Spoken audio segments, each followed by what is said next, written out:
Greetings, how are you doing, Stephen? I'm doing very well. It's very nice to see you again, Sister Carol.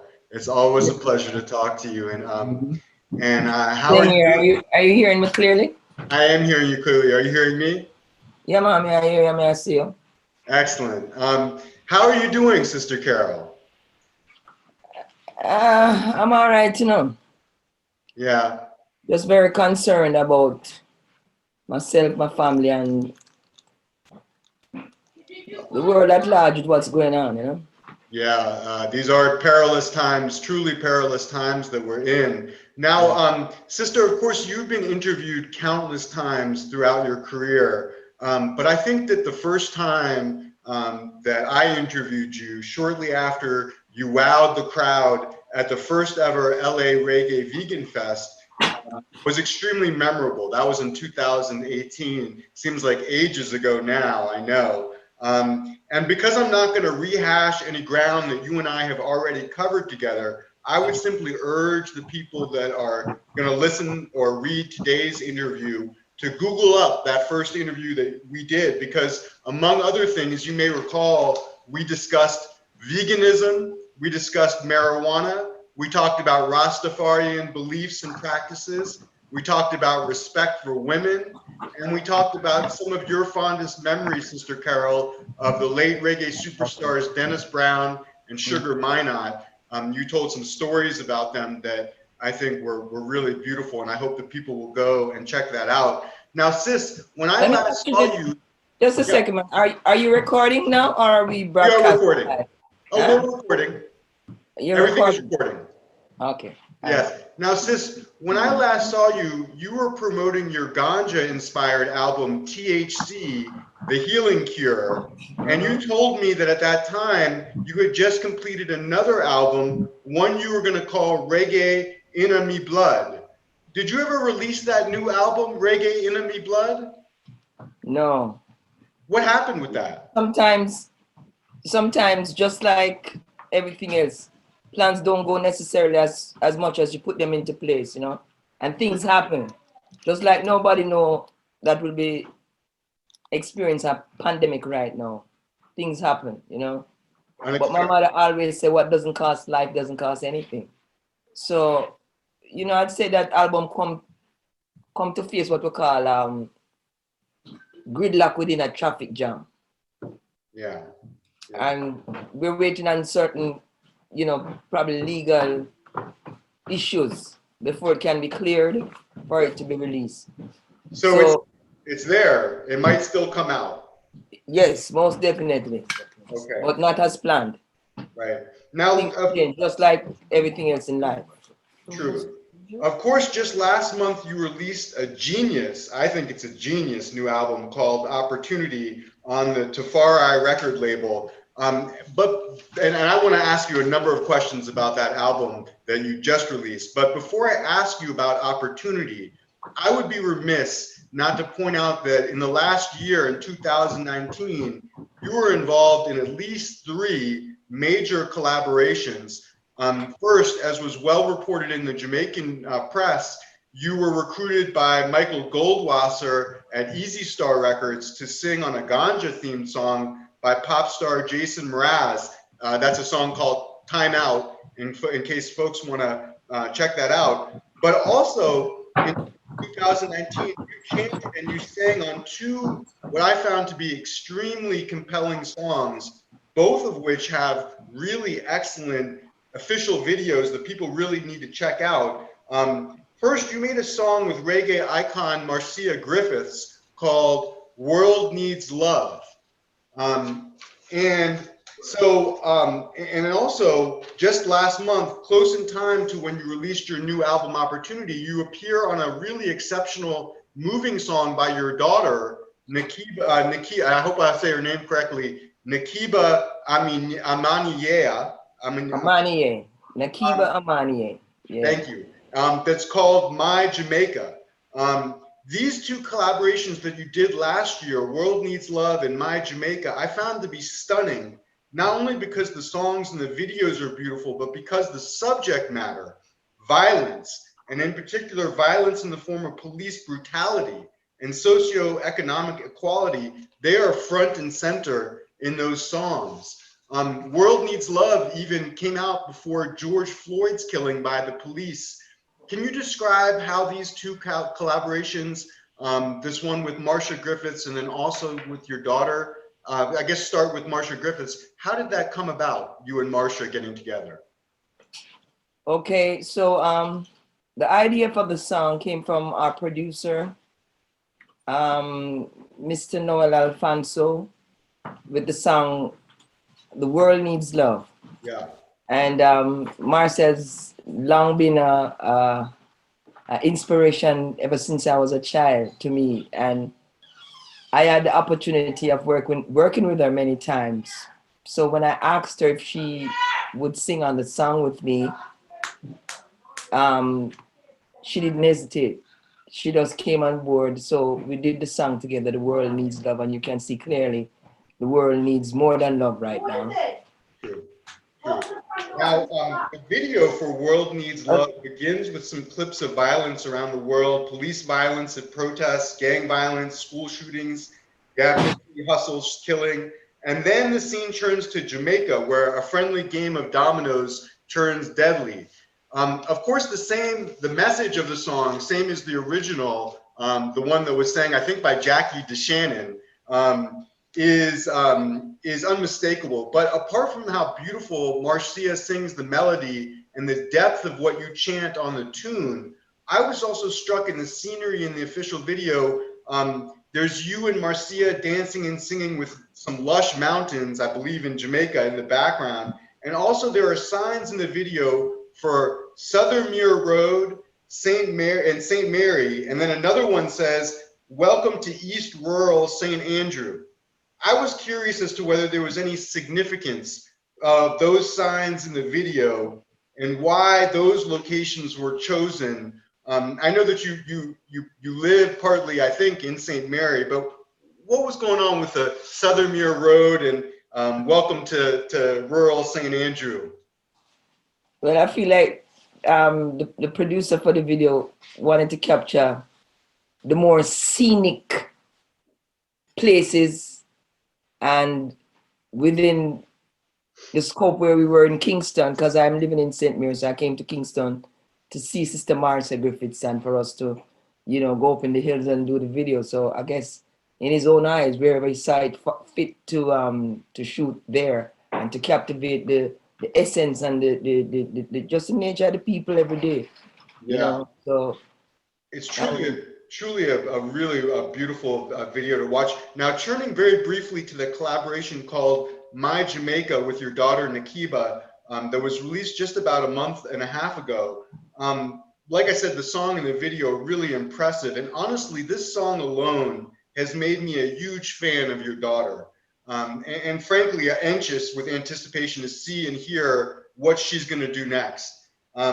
Part of what makes that song and the collaboration so cool and successful is how both you and your daughter are singing about your respective upbringings and your homes in Jamaica. For your daughter, this means south side of Jamaica, Queens in New York. And of course, for your part, you're singing about your homeland, your country, Jamaica. Both of you drop devastating lyrics in that tune. And I mean, I love it when you chant, "With the politicians, there came disaster, and all of the guns then start to come in after. Colonial slaughter, poverty, no laughter." Correct me if I'm wrong, but you seem to be laying the blame for much of the gun violence in Jamaica at the doorstep of the country's politicians with these lyrics. True? very much true. Why is that? Why do you blame the politicians so much for what's going on with the gun violence in Jamaica? We actually grew up in what they now call the garrison communities, and we were personal witnesses of some of these things, so it's not like what we hear about or we read about or we're trying to know about. We saw these things hands on. You do this and I give you that, and things lead to where it is right now. It seems So like just like reggae. the song says, this song was produced by a young man called Courage, can't remember his last name now, along with my daughter. And she asked me to join her on the song.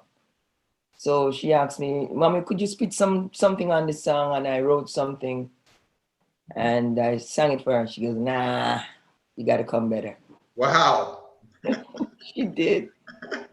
So I went away and came back with that and she said, yes, now Got you're it. talking, because she's brilliant that way, and she's very she's multi-talented. Yeah. She sings, she raps, she DJ, she's all up into it, and I'd like What, the massive to look forward to any project at all. kind With of like her mother, Nakima. right?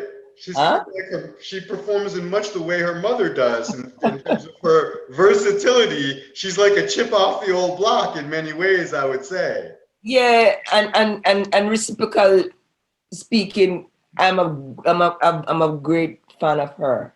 Yeah. Like when she performs, I would just sit in the audience and just totally blown away by her Now, presence, her style, her mannerisms, her lyrically I really am in this, distribution. I mean, she's something else to look forward to.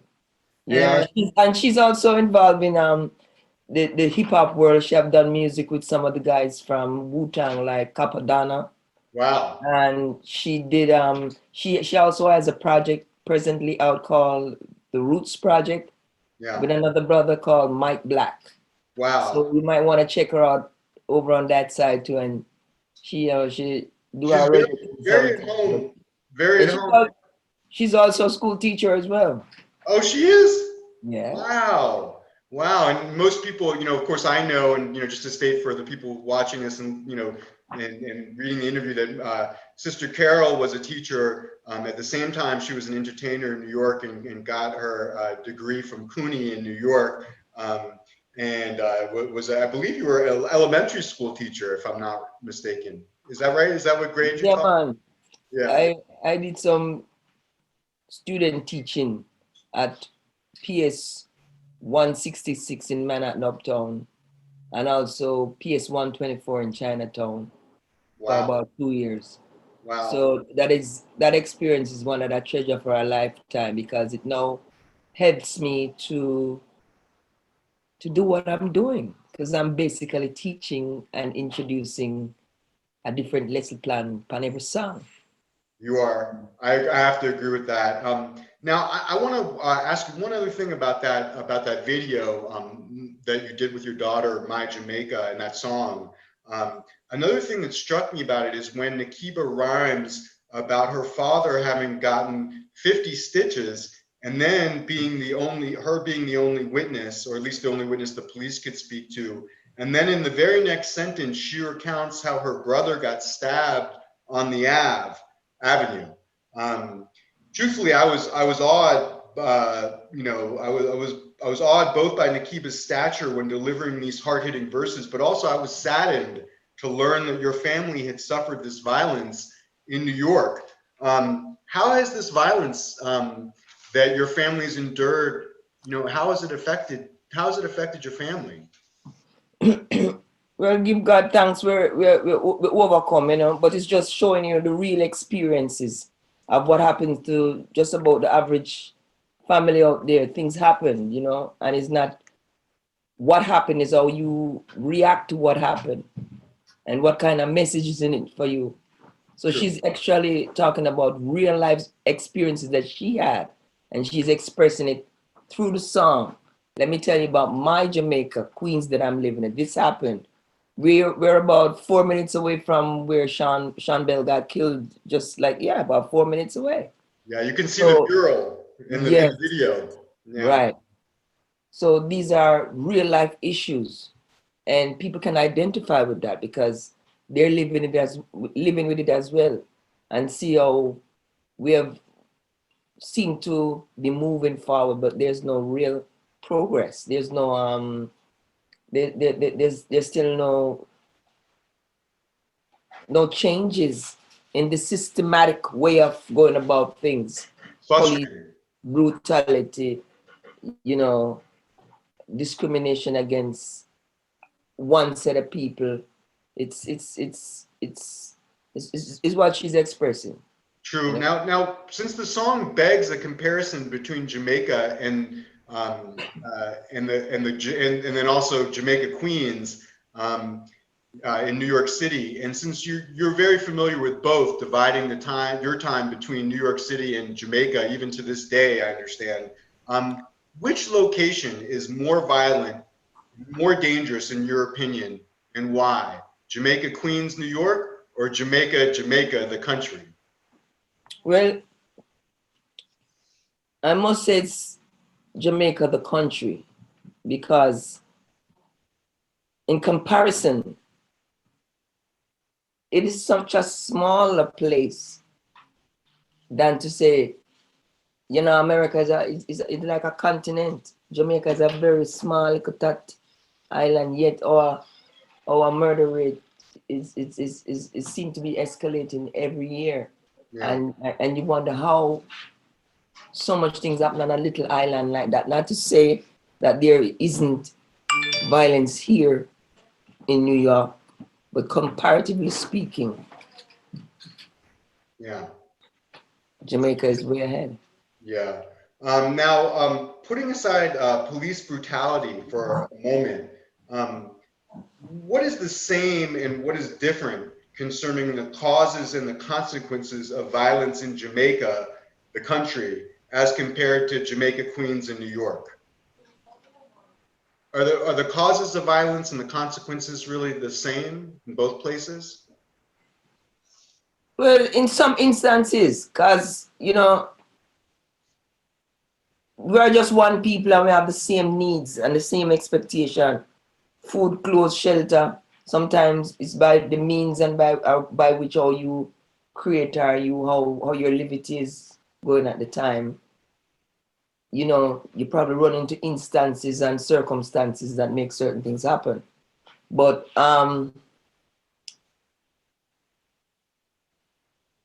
in Jamaica, I would have to say the colonial mentality that has been the standard bearer for the people from such time until now has not caused the people to progress on their own to function like they're supposed to function.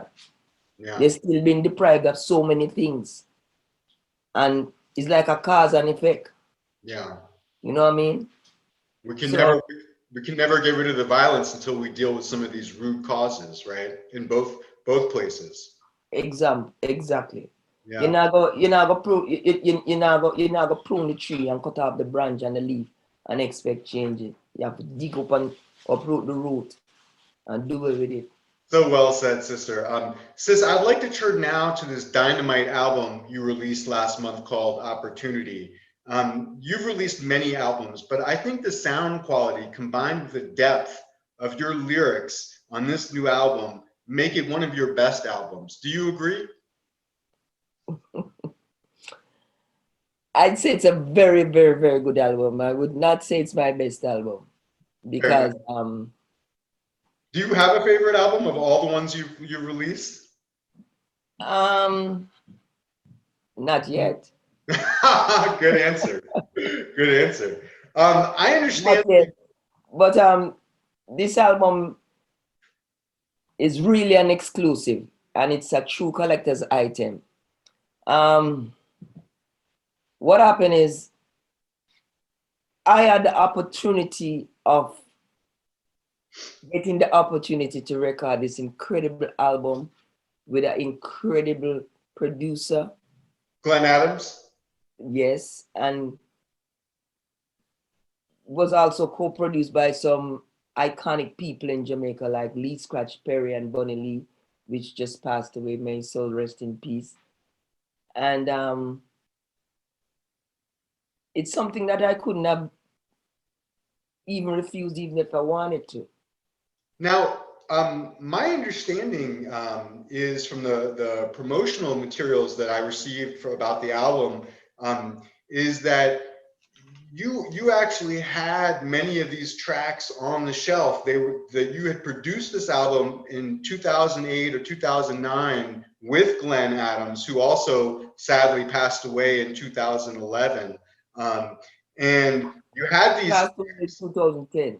2010, I'm sorry, and you had these tracks, already recorded, but it wasn't until you received a copy of an album put out again on the Tafari record label, which has Dr. Dread, who many people also know. His name is Gary Himmelfarb, and was the longtime producer for and record label owner of Ross Records, Real Authentic Sound Records, who I know you back in the day produced many albums with.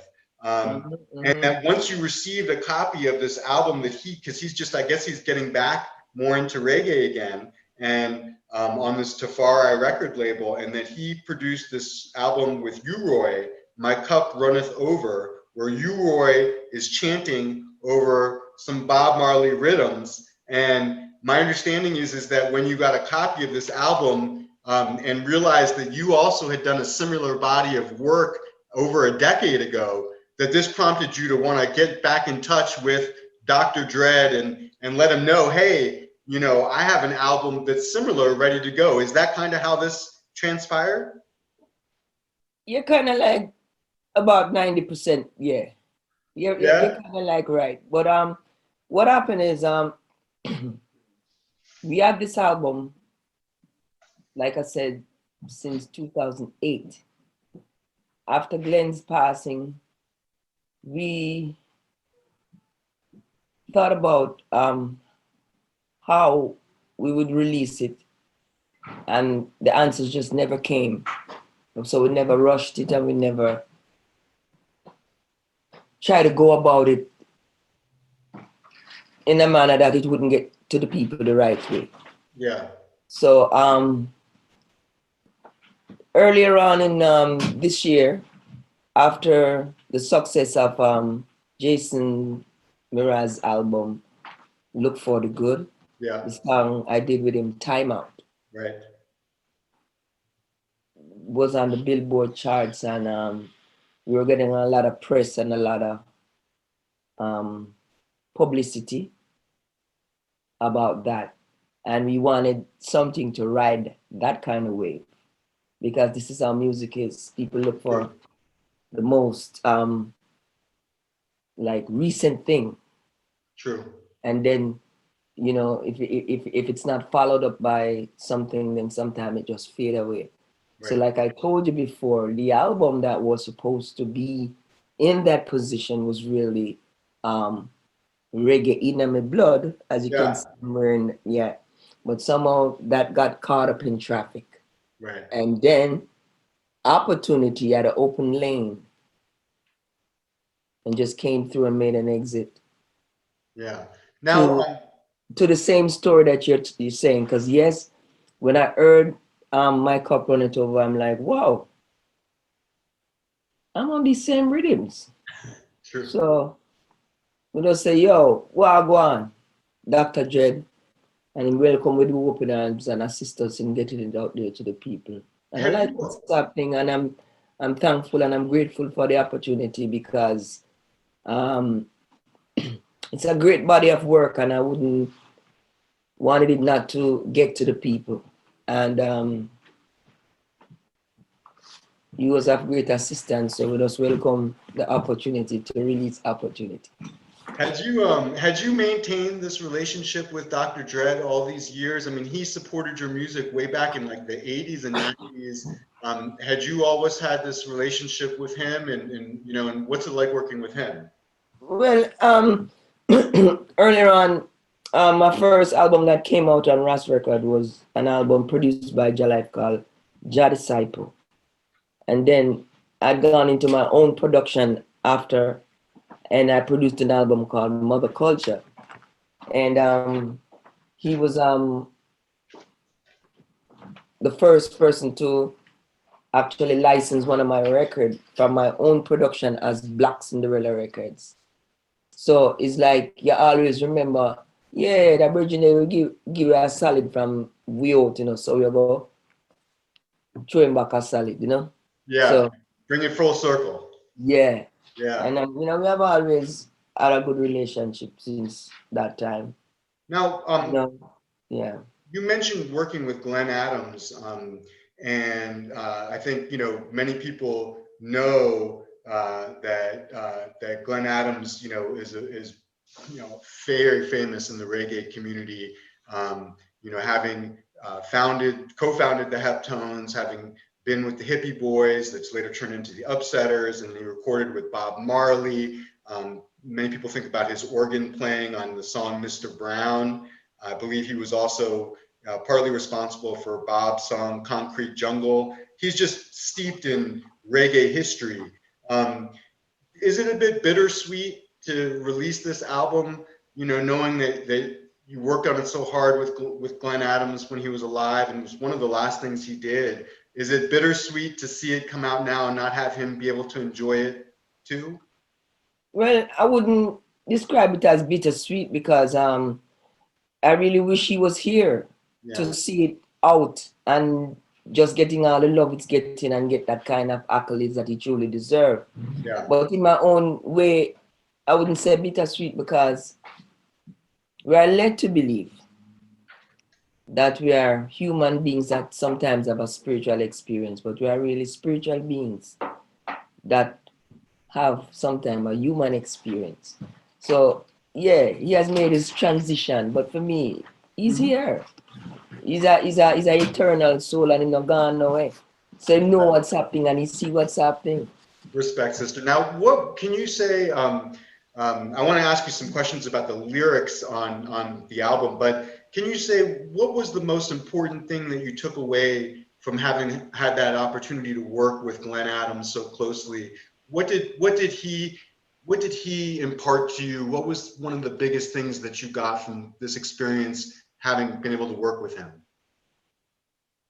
Besides recording the album with him, you know, the Yeah, experience with him in the studio every day is something I'll treasure for a lifetime because it's like this is not like you're reading a book. I'm actually living through the pages of history every day. Him telling me all the stories from way back then, who first did this, who first did that. And if you know him, I mean, if you're familiar with the Jamaican music scene, he played in all the tracks that's on this album, and that's why he also had access to the rhythm tracks. wow. But a lot of us artists get caught up in what we call the show, and we tend to forget about the business. But it's really an hyphenated word, show business. So after X amount of experience, you tend to want to find out how the business really works. And if you don't know how it works, then you have to hire someone like a lawyer to represent you, that you don't make the wrong decisions and sign away your rights, or you know do things that you weren't supposed to do in your favor because you don't know the business. So he taught me a lot about the business. Nice. Now, Business. one of the, like I said, the sound quality on the album is fantastic, and there's quite a great group of songs. There are love songs, there are fun, up-tempo, skanking vibes on the album. There's many also serious cultural message and songs of protest on this album, Opportunity. One of the tracks called Mother Culture, one of your after your album, and one of the names that many people have conferred to you as a title of respect over the years. For me, it really sums up what listening to your music is like. On that track, you sing, "When me say DJ, me no mean disc jockey. When me say DJ, me mean a daughter of Jah, chanting the roots, nothing but culture."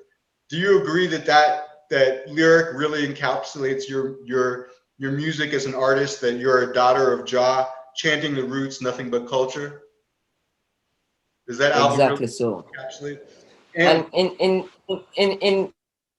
in singing that, what I'm actually doing on that particular track, I'm kind of give you like a medley of the different Sister Carol songs over the years. And after spanning a career of 40 years, I'm trying to reintroduce some of my old songs on these iconic rhythms and try to bring some new vibes to the new generation who just listen Sister Carol right now. So it's like it's like a medley of different songs. That particular song is called Mother Culture. So it came Nice. out on probably my first album that I produced back in probably 1991. Yes, yes. Now, So yeah, I have to say that I think, without a doubt, my most favorite song on the album is the last one, the extremely militant song "Get Up." It's sung over the rhythm of Bob Marley's "Soul Rebel," and I don't think it was an accident that it was. And it seems to be very intentional. This song title appears in all caps. It has 3 exclamation points, and the song's lyrics are equally forceful and deep, and really just amazing and so timely now in 2020, even though you voiced it over a decade ago. I do want to ask a question or two at the lyrics, just because with the speed that you spit the rhymes and with your Jamaican accent, it can be possible for somebody like me to misinterpret or mistake what you're saying. On that song, you sing, the shape of Africa, the shape of Ethiopia is Africa turned upside down. The shape of Africa is a Black woman's profile while crying for her children. She wears a frown. Um, I want to stop there for a minute and just say, you know, it's a very provocative lyric. The shape of Africa is a Black woman's profile while crying for her children. She wears a frown. Can you say a little bit more about that provocative lyric and what you're saying?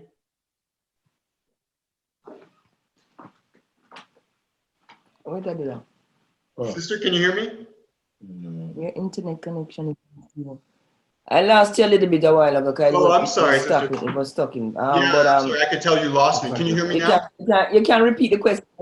Yes. So I was talking about that song "Get Up," and in that song you say, "The shape of Africa is a Black woman's profile while crying for her children. She wears a frown." It's a very provocative lyric, and I just wondered if you could say a little bit more about it, what you mean. All right. If you look at the map of Africa, Yeah. it's almost identically to the shape of Ethiopia itself turned upside down. If you look at it on the map, and the map of and Africa itself is the face of a Black woman, and she's crying, and the tears actually drop. The tears is Madagascar.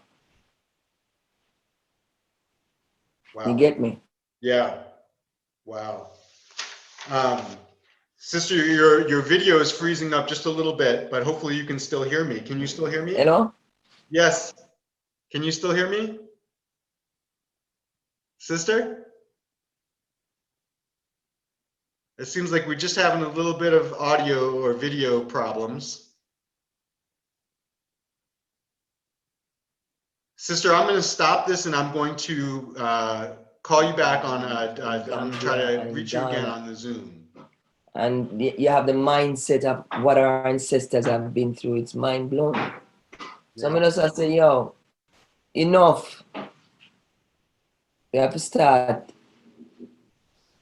something different. We have to get up. Can't be passive anymore. We have to take it to them who want to take it to us. And I You thought especially know? now, That's the song I say.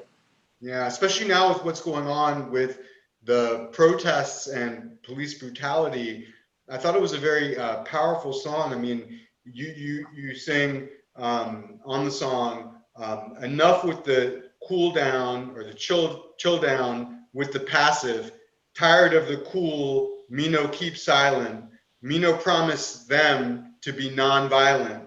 And then you go into imagine when the guys invade Mama Africa, put me in a dungeon just like animals to the slaughter, stuck we in a ship so we crossed the water in the middle passage. And then I couldn't make out, and I wanted to ask you what you say next, because these lyrics are so crucial. But you say, In the middle passage lies the bones of my ancestors. thank you. Yeah. And then And say, it's very passionate to us, because we live it, we feel. There's a saying in South Africa, is Umbutu, and it means I am because we are. Without our ancestors, we couldn't be here today. True. We are our ancestors. So we live it, we feel it. And while we can physically defend it, we express it through music how we feel. And it seems that the pain of oppression and slavery and what happened 400 years ago, it oozes throughout the song, and it kind of, I think, to the people who don't understand what's going on right now with the Black Lives Matter movement, it's a song that could really help to teach people about this struggle and this pain that's never gone away and never really been dealt with, especially in this country, other countries too, but in America, the sin of slavery we've never really grappled with it as a people successfully. And this is why I think we see what we see today in the news and in the streets, and every time an unarmed black man is killed by the police, you know, there is a weight of oppression that I think a lot of people in our country overlook. But if they listen to songs that really describe this pain that Black people have been going through in this country and throughout the world for so long, I really think it could be a useful tool. Um, and Yeah. Like I said before, we are educating through the music.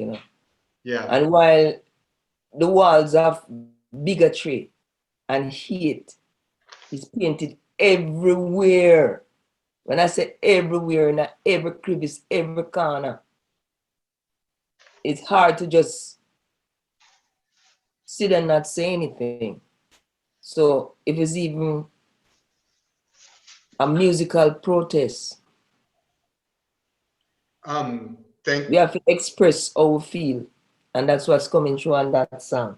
It's that song named Soul Rebel and Bob Marley song and another piano piano song. Them kind of rhythm they have to say something, make it mean something that people can identify, and it can empower the minds. You know what I mean? Put on our revolutionary hats and respect. step out in a different light. You see? Personally, I think that if Bob Marley were looking down, as I think he is, on us in the world, that he would have great respect for what you did with that rhythm. And I just want to really thank you for that song. Sister, there was a recent article in the Jamaican press about how you had celebrated your birthday in Jamaica earlier this year and that you were staying positive, but like many people these days, you were on quarantine. How has the pandemic affected your ability to promote this new album? Well, let me ask you that first. How has it affected you as an entertainer? I wouldn't say entertainer. I would say just a human being in general. Every person, no matter where, if you play sports, you drive car, you cook food, you sew, you know what I mean? Everyone is in the same boat right now, not knowing where the next move is going to be or what's going to happen. This is unprecedented. It has never seen before. We have a family member, thank God, in the family that's 95 years old. She has never seen anything like this before. Wow. So, entertainer, whoever you be, we're in the same boat trying to figure out this thing and trying to stay as safe as possible. Of course, yes, with all that's happening, that has affected your earnings and your liberty. But then it just goes to show that, that alone is not it, you Right. know. So, I'm just here spending quality time with the family. I was in Jamaica for a while, about 2 months ago. That's when I had to do the quarantine. Now, I was in Jamaica in March, actually. I was fortunate to be in Jamaica myself in the beginning of March, right before the pandemic really blew up in the news and before they were shutting down the airlines and things like that. And I guess you know, I immediately, when the pandemic happened, I thought about all those people that are selling their wares on the beach and the tourist industry and all the people who are struggling to make ends meet in Jamaica. Um, and I know since you divide your time between Jamaica and New York, you've even been, as you said, back and forth during the pandemic. I guess I wanted to ask you, which country's government and which country's people are better managing the pandemic in your view, and why? Well, comparatively speaking, I tell you again, America is like a continent. Jamaica is, a little island. And while I was there in I went home in July and I was on quarantine for 14 days. Now, when I was there, at that point, you only had 10 people that passed away from the virus. Yeah. So I felt as if the country was handling the situation in a more a more serious, effective manner. Yeah. So that the death rate at that time was very low. It has spiraled since that time. Now I'm told it's about a little bit over 200 um, people who lost their lives in Jamaica. Small island, population probably about 3 million. So 200 people, I think, you know, you have to say, yeah, they have a better grip as opposed to this country who you have over 200 and nearly 30,000 people Yeah, it keeps growing. lose their life. So I implore everyone to continue to wear your mask and continue to sanitize every opportunity you know how and keep your immune system intact. Well, All sister, upon your vitamin C's and your cayenne peppers and your ginger and your garlic and what I mean. I'm only smiling because I learned so much from you when we were at that vegan fest about eating properly and all the things you need to do to support your immune system. But I really want to ask you, sister, about what you said about wearing your mask. Recently, despite even Toots Hibbert, the great Toots Hibbert, passing away from COVID, um, there was a video circulating on social media of Buju Banton saying that he was fed up with wearing a mask. And he was telling people in Jamaica they shouldn't wear a mask. And now I know that you're friends and you've even collaborated with Buju before for a little bit of reggae history on your 2003 album, Impressive. You and he sang a track called His Mercy Endureth. So I know that you have a working relationship even with Buju Banton, but what is your opinion about Buju, making this public statement about how he didn't think people should wear masks and he was fed up with wearing masks? I can feel a strong sense of frustration, and yet I'm a virgin, I'm a friend, but me not agree with everything where everybody say. Me, Yeah, I say people have to wear their mask because we don't know what we're up against. You don't know if you're passing something or you're gonna catch something. So me, I say if people did start wear their mask from earlier on when we learn about this thing, more lives would have been saved. true. So I mean, however people feel, I mean, you don't necessarily have to be swallowed because Do you feel do you, we do you keep it feel real, man. We keep it real.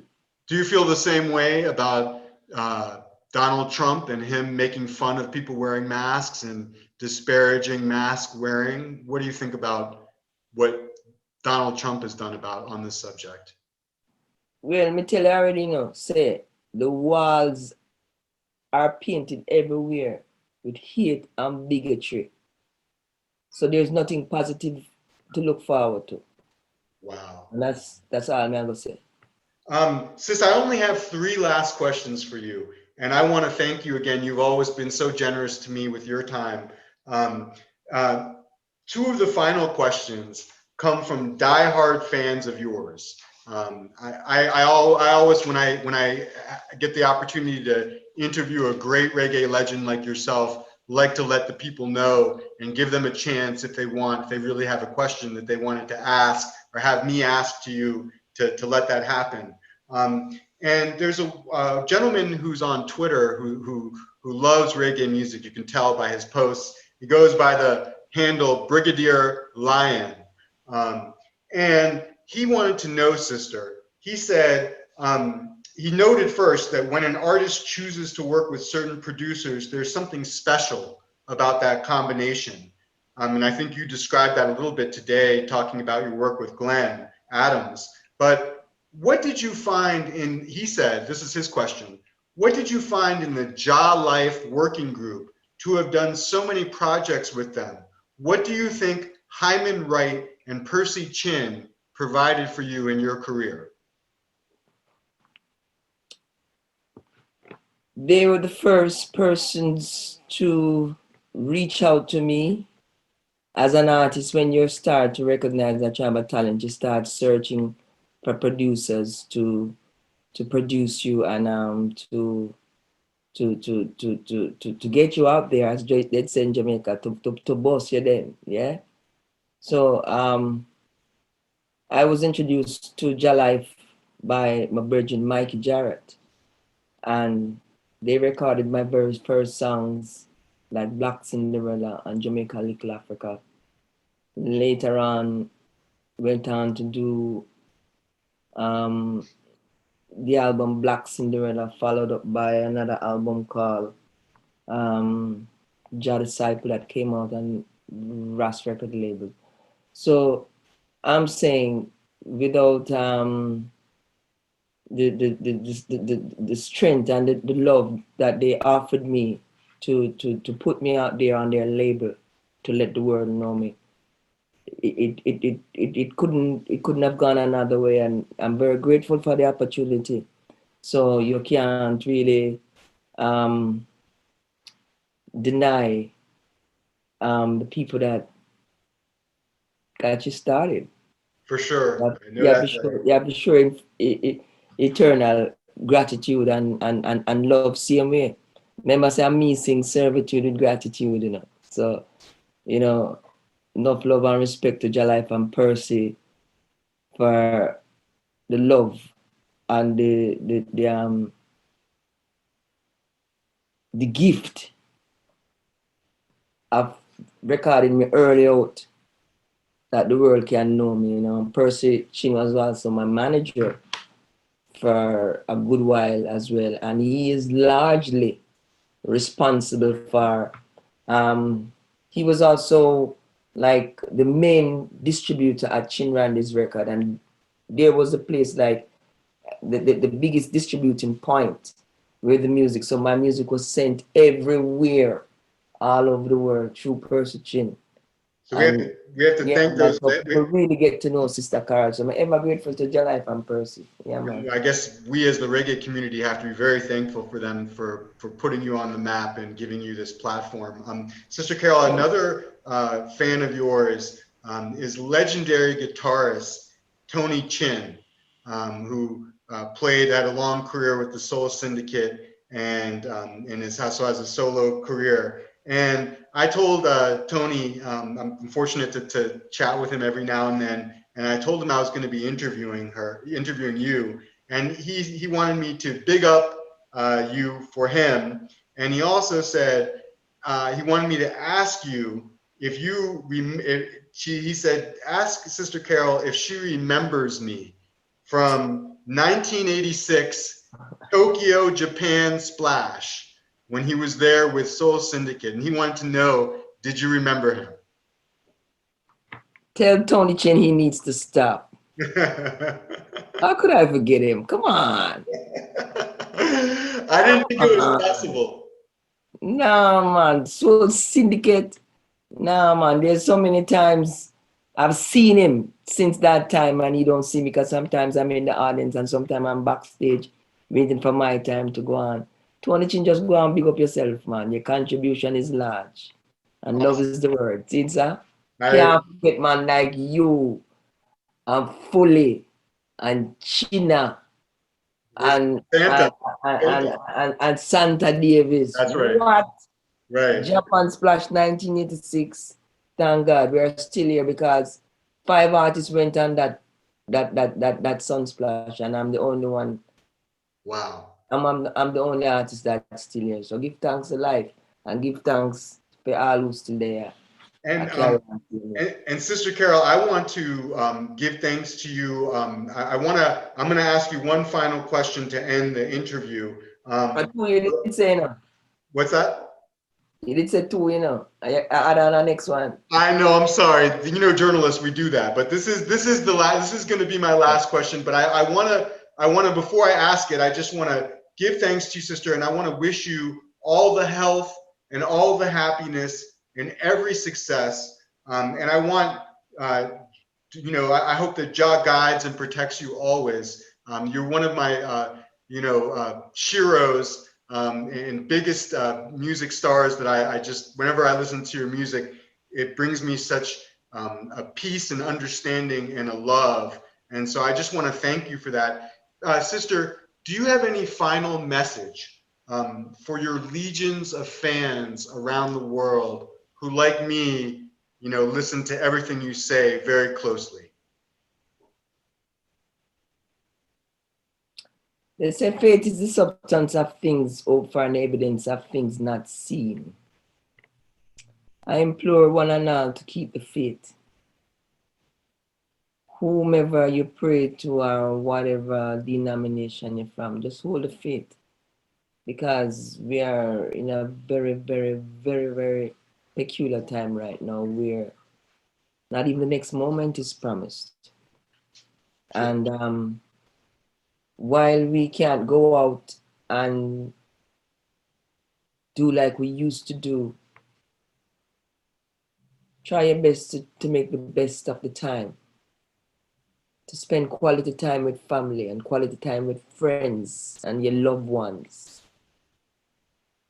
And that is some of what we've been doing to help us pass the time, you know. I continue to send each and every one perfect love, because we know without love, there's no God. You know not love, you know not God.